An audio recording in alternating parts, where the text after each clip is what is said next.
Hello and welcome back, my dear friends, my dear students. This is Suraj Saini. Welcome to you all at my channel Leo Academy. बहुत time के बाद आज मैं फिर आप सभी लोगों से इंटरेक्ट हो रहा हूँ। आज हम लोग एक बहुत ही अच्छा चैप्टर डिस्कस करने वाले हैं। क्लास 10th का फर्स्ट चैप्टर है फर्स्ट फ्लाइट का, अ letter to God.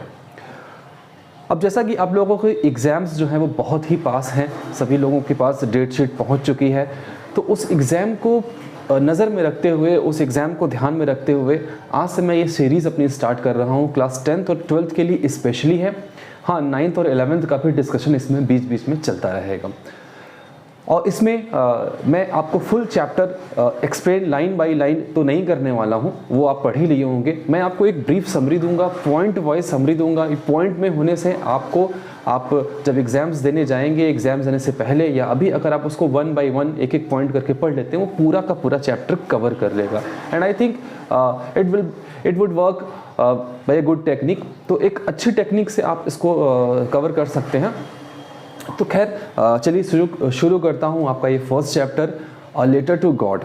Of course ये जो चैप्टर है आपने जब पढ़ा होगा या अगर नहीं पढ़ा होगा तो मैं बताने वाला हूँ आपको आज कि ये जो चैप्टर है विश्वास का चैप्टर है, ये फेथ का चैप्टर है। अब जैसा कि इसका टाइटल बियर करता है अ लेटर टू गॉड, तो हम ये देख सकते हैं कि गॉड को कोई कैसे लेटर लिखेगा, लेकिन यहाँ जो कैरेक्टर है उसने गॉड पर इतना विश्वास कर लिया है, उसको गॉड पर इतना विश्वास है कि वो भगवान को ही एक चिट्ठी लिख देता है, भगवान को ही एक लेटर लिख देता है। तो कैसे लेटर लिखता है, उसकी आखिर क्या परेशानियां हैं कि वो लेटर लिख रहा है, ये इस चैप्टर में हमको देखना है कि भाई हम भगवान के पास दो ही वजह से जाते हैं, दो ही टाइम पे जाते हैं। एक या तो हम बहुत खुश होते हैं तब हम जाते हैं भगवान से मिलने, भगवान के टेम्पल में, या जब हम बहुत दुखी होते हैं, बहुत परेशानी में होते हैं, तब हम भगवान के पास जाते हैं। तो इस आदमी ने तो भगवान को सीधे लेटर लिख दिया कि भगवान मेरी प्रॉब्लम को सॉल्व करो। तो उसकी प्रॉब्लम क्या है यही हमें डिस्कशन में लेना है। तो उससे पहले हम अपने ऑथर के बारे में जानेंगे। तो इस चैप्टर के जो ऑथर हैं वो हैं जी.एल. फ्यूएंटेस। जी.एल. फ्यूएंटेस कौन है, आइए ये हम जानते हैं। तो जी.एल. फ्यूएंटेस एक ग्रेट मैक्सिकन पोएट हैं, नॉवेलिस्ट हैं और जर्नलिस्ट हैं। मैक्सिको के रहने वाले हैं, तो वहाँ के एक अच्छे पोएट, नॉवेलिस्ट और जर्नलिस्ट रहे हुए हैं।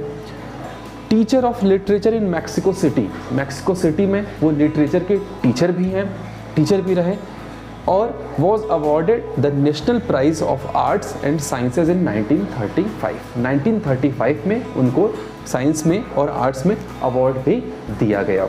ओके, तो ये था ऑथर के बारे में एक ब्रीफ समरी। अब ऑथर के बारे में जब हम जान चुके हैं तो आइए जरा देखते हैं कि इस चैप्टर में कितने इम्पॉर्टेंट कैरेक्टर्स हैं, क्योंकि वो जानना बहुत ज़रूरी है। क्योंकि जब भी क्वेश्चन आएगा तो एक बात और यहाँ पर हमें ध्यान रखनी होगी कि जब भी एग्जाम्स में क्वेश्चंस आते हैं तो उस क्वेश्चन को पढ़ते ही आपको पता चल जाएगा कि वो क्वेश्चन किस चैप्टर का है। क्योंकि अगर आपने हर चैप्टर्स के कैरेक्टर्स पढ़े हुए हैं, हर चैप्टर्स में कौन सा कैरेक्टर है, अगर आपको ये बात पता है तो डेफिनेटली उस क्वेश्चन को पढ़ते हुए ये आपको समझ में आ जाएगा कि ये चीज़ जो क्वेश्चन दिया हुआ है वो किस चैप्टर से बिलोंग करता है। तो कैरेक्टर्स ज़रूर पढ़िए, हर एक चैप्टर्स के कैरेक्टर, उसमें कौन कौन लोग शामिल हैं, ये आपको बिल्कुल पता होना चाहिए। तो आइए देखते हैं इस चैप्टर में कौन है। इस चैप्टर में जो मेन इंपॉर्टेंट कैरेक्टर है वो है लेंचो, जो कि एक फार्मर है। इंपॉर्टेंट कैरेक्टर, मेन कैरेक्टर या हीरो को हम प्रोटोगनिस्ट भी बोलते हैं। तो इस वर्ड से भी क्वेश्चन आ सकता है कि who is the protagonist of the chapter a letter to God. तो आप आंसर क्या देंगे, वन वर्ड का आंसर होगा, MCQ का आंसर हो सकता है, हम आंसर देंगे लेंचो। तो लेंचो एक फार्मर है, ये उसकी कहानी है। उसके बाद जो दूसरे मेन कैरेक्टर हैं वो पोस्ट मास्टर हैं। एक पोस्ट मास्टर, ऑफकोर्स जब लेटर की बात आएगी तो पोस्ट ऑफिस की बात आएगी, पोस्ट ऑफिस की बात आएगी तो पोस्ट मास्टर की बात आएगी। तो एक पोस्ट मास्टर है हु हेल्प्ड लेंचो, जो लेंचो की प्रॉब्लम को सॉल्व करने में उनकी हेल्प करते हैं। एंड जो थर्ड इंपॉर्टेंट कैरेक्टर है वो है पोस्ट ऑफिस के एम्प्लॉयज़। तो पोस्ट ऑफिस जहाँ के ये पोस्ट मास्टर हैं वहाँ के कुछ एम्प्लॉयज़ भी हैं, वो भी हेल्प करते हैं लेंचो की। वो डायरेक्ट हेल्प नहीं करते हैं, वो कुछ कंट्रीब्यूशन करते हैं लेंचो की प्रॉब्लम को सॉल्व करने में।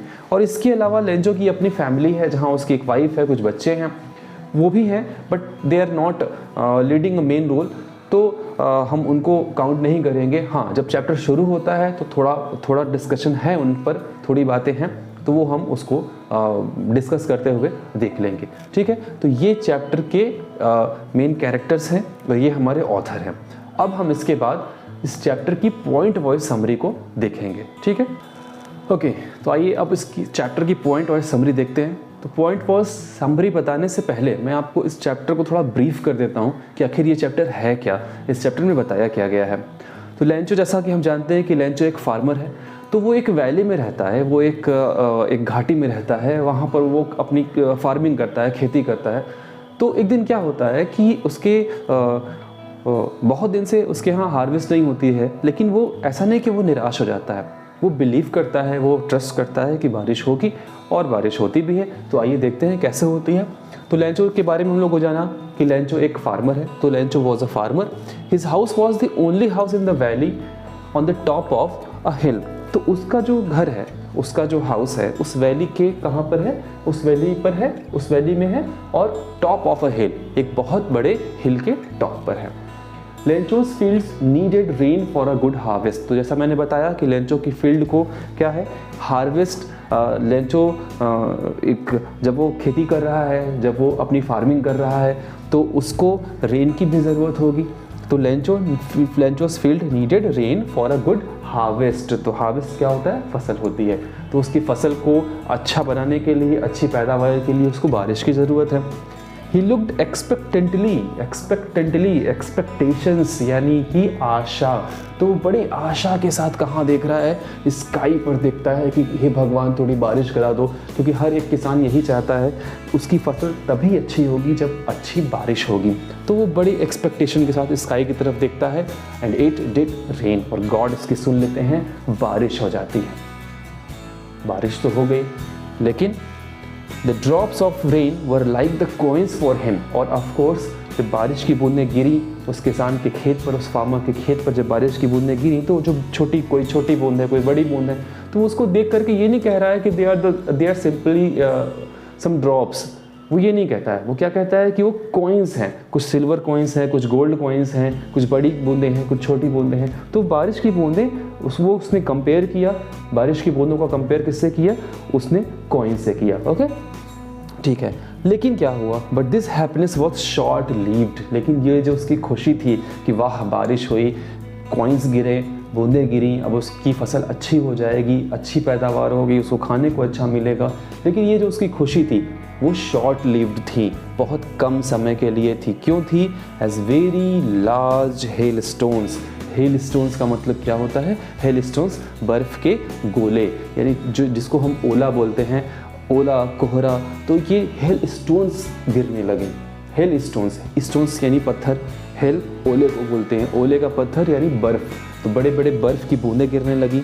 Hail stones began to fall after the rain. तो बारिश जैसे ही ख़त्म हुई, बड़े बड़े बर्फ़ के गोले गिरने लगे उसके ऊपर, उसकी खेत के ऊपर। तो उसकी फसल उससे क्या हो गई, the hail stones destroyed all the leaves on the tree.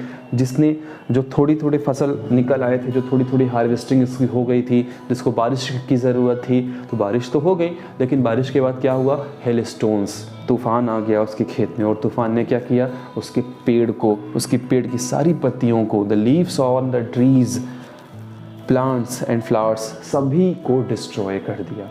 अब जब ये डिस्ट्रॉय हो जाएगा तो फसल उसकी पूरी तरह से बर्बाद हो जाएगी, and there would be no crop that year.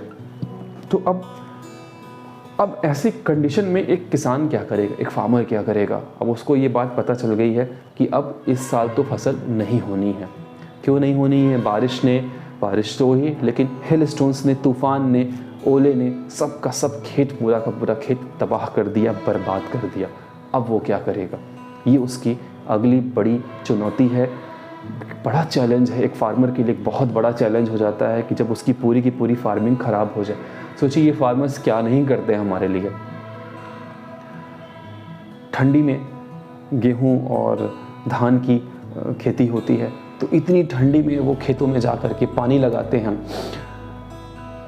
नंगे पांव रहते हैं, पानी झेलते हैं, ठंडी हवा झेलते हैं, लेकिन वो करते हैं। वो सिर्फ इसलिए नहीं करते कि उनका पेट भरेगा, वो सिर्फ इसलिए नहीं करते कि उनके पास पैसे आएंगे, वो इसलिए भी करते हैं कि ये जो धान मैं उगा रहा हूँ, ये जो फसल मैं उगा रहा हूँ, ये दुनिया तक जाएगा, ये लोगों तक जाएगा, जिससे उनका पेट भरेगा। तो ऐसे फार्मर्स होते हैं। तो ये डेडिकेशन होता है, इसे हम डेडिकेशन कहते हैं। इतनी त्याग करते हैं ये, इतना तपस्या करते हैं, तब जाकर कहीं हमारा पेट इनसे इनकी खेती से, इनके अनाज से भर पाता है।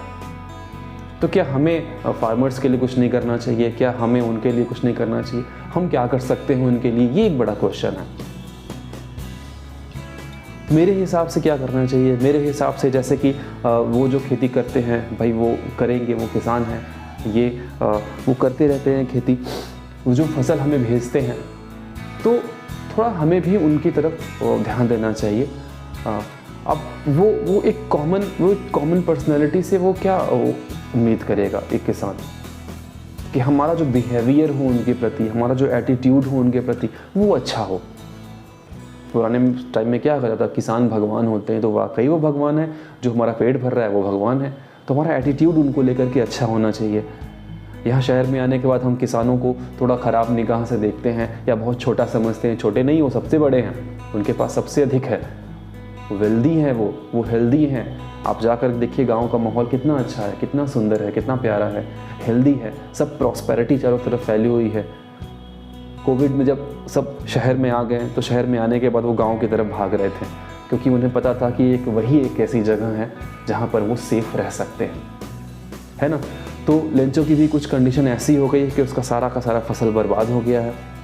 तो अब ये फसल जो बर्बाद हुआ उसका, अब उसके लिए वो क्या करेगा? आइए नेक्स्ट पॉइंट में देखते हैं। तो जब उसकी फसल पूरी तरह से बर्बाद हो गई, तो अब एक फार्मर क्या करेगा? उसे थोड़ा मोड़ा लिखना पढ़ना आता था, तो उसने क्या किया, और जैसा कहा जाता है कि जिसका कोई नहीं होता है उसका ऊपर वाला होता है, तो बड़े खुशी मन से या कुछ ये न सोचते हुए कि गॉड उसकी किस तरह से हेल्प करेगा। उसने सबसे सुना था कि भाई भगवान से मदद मांगो, भगवान से मदद मांगो, भगवान से हेल्प मांगो। तो आखिर भगवान है कहाँ जिससे हम हेल्प मांगे? मंदिर में है, मस्जिद में है, गुरुद्वारे में है, यही तो भगवान का घर है। लेकिन उसके दिमाग में ये सब चीज़ें नहीं आई। उसने क्या किया, एक पेपर पेन उठाया और गॉड को लेटर लिख डाला। तो आइए देखते हैं।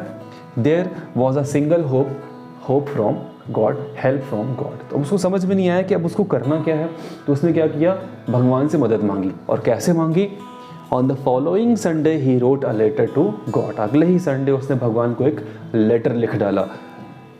ही needed 100 pesos to sow his fields again. Sow का मतलब होता है फिर से खेती करना, यानी बीज डालना। बीज डालने के बाद उसकी फार्मिंग करना। तो उसको 100 पैसों की ज़रूरत है। He needs only 100 pesos। तो उसको 100 pesos की ज़रूरत है to sow his fields again और to live until the new crop came. और तब तक जिंदा रहने के लिए, तब तक सर्वाइव करने के लिए, जब तक न्यू इसकी फसल आ नहीं जाती है। तो सिर्फ उसको 100 pesos चाहिए। देखिए कितना ऑनेस्ट है बेचारा, कितना मासूम है, कितना इनोसेंट है। उसको सिर्फ 100 pesos चाहिए।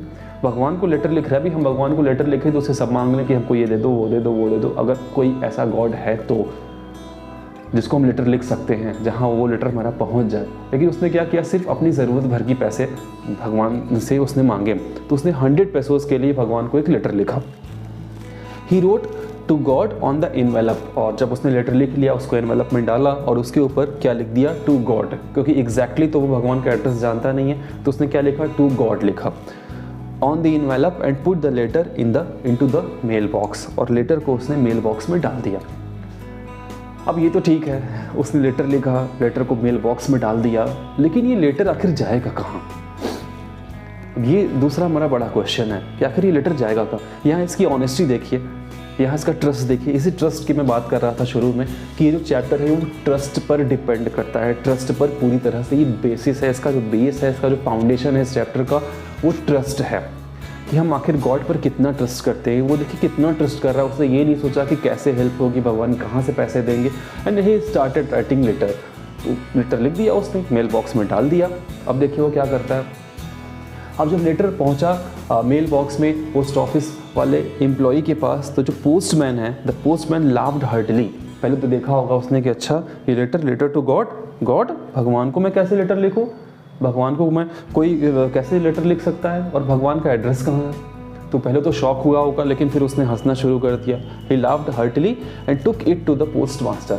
और वहाँ के जो सीनियर पोस्ट मास्टर है, जिनके बारे में हमने कैरेक्टर्स में देखा, वो उसके पास लेटर को लेकर के पहुँचता है। The postmaster laughed too. Postmaster भी हंसते हैं। वे क्या करेंगे? हंसेंगे नहीं तो और क्या करेंगे, क्योंकि गॉड का एड्रेस किसको पता है, तो वो भी हंसते हैं। लेकिन बहुत ही जल्दी, but soon he became serious. लेकिन वो सीरियस हो जाते हैं। क्यों सीरियस हो जाते हैं? उनको लगता होगा कि ये क्या आदमी है जिसने गॉड को लेटर लिख दिया। पहले तो बड़ा मज़ा आया देख कर कि यार ये लग रहा है कोई पागल है, लेकिन फिर जब वो सीरियस हो गए, उनको लगा कि ये क्या आदमी है, ये इसका ट्रस्ट कितना बड़ा है, इसका फेथ कितना बड़ा है गॉड के ऊपर कि इसने भगवान को सीधे लेटर लिख दिया। तो सीरियस हो जाते हैं। और जब उसने पोस्ट मास्टर ने जब वो लेटर ओपन किया होगा तो उसमें देखा होगा कि नहीं, हाँ लेंचो है, लेंचो नाम का एक कैरेक्टर है, लेंचो नाम का एक आदमी है, उसको 100 पेसोस की ज़रूरत है। क्यों ज़रूरत है? उसकी फील्ड बर्बाद हो गई है, उसके खेत, उसका जो फसल है वो ख़त्म हो गया है, हेल स्टोन्स गिर गए उसके खेतों के ऊपर, तो सारा फील्ड उसका तबाह हो गया और उसको सिर्फ 100 पेसोस की ज़रूरत है। ये भी यहाँ पर देखिए एक बड़ी बात है कि उसने सिर्फ 100 पेसोस लिखा। तो जब पोस्ट मास्टर ने देखा होगा कि सिर्फ वो 100 पेसोस के बारे में बात कर रहा है, तो वो उसने सोचा होगा नहीं, ये तो भाई जो फार्मर है वो वाकई काबिल तारीफ़ है, क्योंकि इसने सिर्फ 100 पेसोस की बात की। तो the postmaster loved too but soon he became serious. Then he decided to reply to the letter. अब उसने ये डिसाइड कर लिया कि वो लेटर का रिप्लाई कर लेंगे। लेकिन रिप्लाई कैसे करेंगे? रिप्लाई पोस्ट मास्टर की तरफ से नहीं करेंगे, रिप्लाई गॉड की तरफ से करेंगे। And help Lencho. और उसने लेंचो की हेल्प करने की पूरी कोशिश की, पूरा सोच लिया। ही collected 70 pesos only from his employees. तो 70 पेसोस कलेक्ट हुए उसके एम्प्लॉयज़, जितने पोस्ट ऑफिस के एम्प्लॉयज़ थे। हमने कैरेक्टर्स में देखा ना, पोस्ट ऑफिस एम्प्लॉयज़ देखा था, वो कंट्रीब्यूटर्स थे। उन्होंने भी थोड़ा सबने मिला जुला करके पैसे दिए। लेकिन ये जो पैसे आए वो 70 पेसोस हो पाए। और लेंचो को कितना चाहिए? 100 पेसोस चाहिए। तो कलेक्ट हुए उसे 70 पेसोस। और जो पोस्ट मास्टर है उसने देखिए क्या किया, and himself contributed a part of his salary. और पोस्ट मास्टर ने भी अपनी सैलरी का एक थोड़ा सा हिस्सा उसमें कॉन्ट्रीब्यूट किया। तो टोटल मिला जुला करके 70 पेसोस बने वहाँ पर। And he put the money in an envelope and posted it to Lencho. पैसा रखा एनवेलप में और लेंचो के नाम पर उसको पोस्ट कर दिया। अब हमारे लेंचो भैया वहाँ पर आएंगे, पूछेंगे अपने लेटर के बारे में कि भाई भगवान की तरफ से कोई रिप्लाई आया कि नहीं आया। तो अब ये लोग क्या बताएंगे? हाँ, तो उसने लेटर तो लिख दिया। लेटर लिखने के बाद अब जब उसे पैसे मिले, तो पैसे कितने मिले उसको? पैसे तो 70 ही मिले। लेकिन अब देखो जरा, यहाँ एक चीज़ बड़ी अच्छी है। जब वो पोस्ट ऑफिस गया, जब वहाँ पहुँचा और जब उसने ये पाया कि उसके नाम का लेटर आया हुआ है, गॉड ने उसको एक लेटर लिखा हुआ है, लेंचो हैड अनब्रोकन फेथ। तो इतना ज़्यादा गॉड पर विश्वास था उसको कि when he was not surprised when he received the money। जब उसको पैसा मिला तो वो सरप्राइज नहीं था। कोई एक कॉमन पर्सन हो, वो गॉड को लेटर लिखे और गॉड की तरफ से ये पैसे आ जाए, तो वो कितना सरप्राइज होगा कि अच्छा भगवान भी है जो हेल्प करता है, ऐसे पैसे भेजता है, चलो भैया हम भी लिखते हैं, हमको 1 लाख रुपए चाहिए, भगवान भेज देगा। तो वो बिल्कुल भी सरप्राइज नहीं है, क्योंकि शायद उसको ऐसा लग रहा होगा कि मैं गॉड को लेटर लिखूंगा, पैसे मांगूंगा तो गॉड भेजेगा मुझको। तो he was not surprised when he received the money, but his happiness was turn into anger as there was only 70 pesos. तो क्योंकि उसने सारे एम्प्लॉयज़ ने मिल करके सिर्फ 70 पेसोस ही कलेक्ट किए थे, तो सिर्फ 70 पेसोस ही उसके पास पहुंच पाए, इसलिए वो गुस्से में आ गया।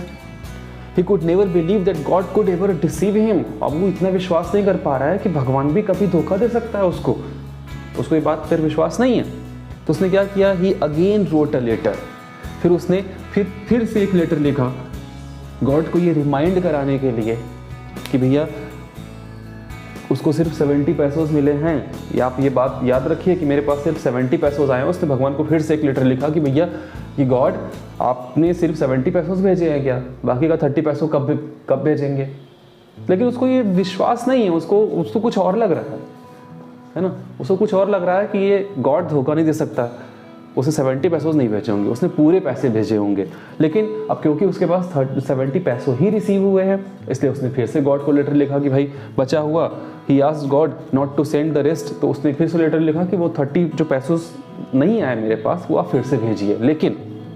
लेकिन to send the rest of 30 pesos through the mail, लेकिन इस बार जो 30 पैसों भेजिएगा वो मेल से मत भेजिएगा, वो पोस्ट ऑफिस के जरिए मत भेजिएगा। क्यों मत भेजिएगा? क्योंकि उसको क्या लगता है कि जो पोस्ट ऑफिस के एम्प्लॉयज़ हैं वो were a bunch of crooks. Bunch of crooks means धोखा देने वाले। ज़बरदस्त आयरनी इस राइटर ने यहाँ पर रखी। शुरू से चैप्टर कुछ और चल रहा था लेकिन लास्ट में आगे कुछ और हो गया। एक पोस्ट ऑफिस के वो एम्प्लॉयज़ जिन्होंने लेंचो की हेल्प की, लेंचो को क्या लगता है कि वो बंच ऑफ क्रूक्स हैं, वो एक धोखेबाजों का एक पूरा का पूरा ग्रुप है, बंच है। तो उसने कहा कि ऐसा करिए भगवान, ये जो पैसा 30 पैसा जो बचा हुआ है ये आप पोस्ट ऑफिस से मत भेजिएगा, कोई और टेक्निक लगाइए, वहाँ से भेजिए, क्योंकि ये लोग पैसे निकाल लेते हैं। उसको ऐसा लग रहा है ना। तो ये आयरनी है। आयरनी का मतलब क्या होता है? दो अपोजिट चीज़ें चल रही हैं, बड़ा कंट्रोवर्शियल हो गया। उसको कुछ और लग रहा है, हो कुछ और रहा है ना। तो इस तरीके से ये चैप्टर आपने देखा कि अभी भी उसको ट्रस्ट है कि 30 पैसे फिर से भगवान भेजेंगे। तो ये चैप्टर क्या है? लेटर टू गॉड पूरी तरह से ट्रस्ट पर डिपेंड करता है। तो लेंचो को पूरा विश्वास है कि भगवान उसकी हेल्प करेंगे। तो इस तरह से ये चैप्टर यहीं पर फिनिश होता है। लास्ट में अब जब चैप्टर पलटेंगे, एक एक लाइन पढ़ेंगे, तो लास्ट में देखेंगे कि उसने लिखा है कि ये जो पैसे हैं वो बंच ऑफ क्रूक्स यानी कि पोस्ट ऑफिस के एम्प्लॉयज़ जो है वो खा जाते हैं, रख लेते हैं अपने पास, तो वहाँ से मत भेजिएगा। तो ये एक बड़ा इंपॉर्टेंट चैप्टर है, फर्स्ट चैप्टर। इस चैप्टर से लगभग एक न एक क्वेश्चन हर ईयर आया हुआ है। तो इसको बड़े अच्छे से समझिए, बड़े प्यार समझिए, बड़े विश्वास के साथ समझिए। अब इसका हम कुछ क्वेश्चन आंसर करेंगे। कुछ इंपॉर्टेंट क्वेश्चन मैं आपको दूंगा, आप उसे नोट कर लीजिएगा, लिख लीजिएगा। पॉसिबल हो तो उसके आंसर्स आप लिखिए, और अगर पॉसिबल हो तो उसके आंसर मुझे आप भेज भी सकते हैं मेरे व्हाट्सएप नंबर पर। Okay fine. तो अब बारी है इंपॉर्टेंट क्वेश्चंस की। हम लोगों ने चैप्टर पूरा डिस्कस किया, पॉइंट वाइज उसकी समरी पढ़ ली, किस तरह से एक फार्मर जिसकी की पूरी फसल ख़राब हो गई, उसने गॉड से हेल्प ली, गॉड ने उसको हेल्प की भी। हाँ, एग्जैक्टली गॉड ने हेल्प नहीं की, but probably he must be the messenger of the God जिसने उसकी हेल्प की। और लेकिन जिसने उसकी हेल्प की, लास्ट में लेंचो को क्या लगता है कि जिसने उसकी हेल्प की वही लोग बंच ऑफ क्रूक्स हैं। तो उसने गॉड से रिक्वेस्ट किया और सेकंड लेटर भी लिखा कि आप जो भी पैसे बचे हुए हैं उसके 30 पैसों को पोस्ट ऑफिस के जरिए मत भेजिएगा, क्योंकि पोस्ट ऑफिस के एम्प्लॉयज़ अकॉर्डिंग टू लेंचो क्या हैं? Bunch of crooks. ठीक है, तो अब कुछ इंपॉर्टेंट क्वेश्चंस पर हम लोग डिस्कस करेंगे। मैं आपको कुछ इंपॉर्टेंट क्वेश्चन देता हूं, और अगर पॉसिबल हो तो आप मुझे उसका आंसर खुद से लिख करके सेंड भी कर सकते हैं मेरे व्हाट्सएप नंबर पर। आप डिस्क्रिप्शन में जाइएगा, आपको वहाँ पर मेरा नंबर मिल जाएगा। तो चलिए आइए डिस्कस करते हैं। फर्स्ट क्वेश्चन है आपका, did the letter reach God? क्या जो लेटर लेंचो ने लिखा वो गॉड तक पहुंचा? And why did the postmaster send a reply to Lencho? अब वो लेटर गॉड तक तो पहुंचा नहीं, वी नो वेरी वेल, तो वो पहुंचा पोस्ट मास्टर तक। तो पोस्ट मास्टर ने उस लेटर का रिप्लाई आखिर क्यों किया लेंचो को, ये आपको इसमें बताना है। सेकंड क्वेश्चन है, in the chapter a letter to God what moral values does the postmaster display in his behaviour? तो मोरल वैल्यूज़ क्या है? जब पोस्ट मास्टर उस लेंचो को, उस फार्मर को वापस से एक लेटर लिखता है तो इसमें मोरल वैल्यू क्या दिखाने की कोशिश कर रहा है? वाई? जो फर्स्ट वाले क्वेश्चन का आंसर है लगभग वैसा ही सेकंड वाले क्वेश्चन का आंसर होगा कि कौन सी मोरल वैल्यूज़ उसने दिखाई। उसने एक ऐसे पर्सन को लेटर क्यों लिखा जो गॉड को लेटर लिखने की बात कर रहा है ना। आइए, why did Lencho not want the money to be sent through mail? Lencho अपना पैसा मेल से क्यों नहीं चाहता है? लेंचो को जो फर्स्ट टाइम पर पैसे मिले, पोस्ट ऑफिस के एम्प्लॉयज़ ने उसको पैसे भेजे तो 70 पैसों भेजे थे, बचा हुआ 30 पैसों वो पोस्ट ऑफिस की तरफ से क्यों नहीं चाहता है कि वो पैसा मेल से आए? And we know the answer.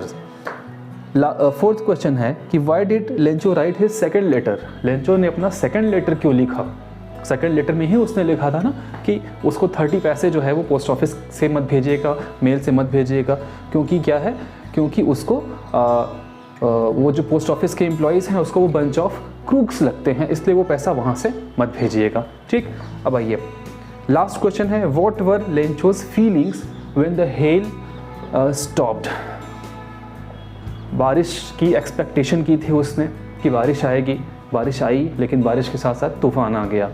तो जब तूफान थम गया, जब तूफान रुक गया, तो लेंचो ने क्या, उसकी फीलिंग कैसी थी, what were Lencho's feeling when the hell stopped. तो आपको उसकी फीलिंग लिखनी है। तो ये 5 क्वेश्चंस प्रोबेबली एग्जाम्स में आपको मिल जाएं, इंपॉर्टेंट क्वेश्चन है। इसी को बेस बना करके डिफरेंट क्वेश्चंस तैयार किए जा सकते हैं।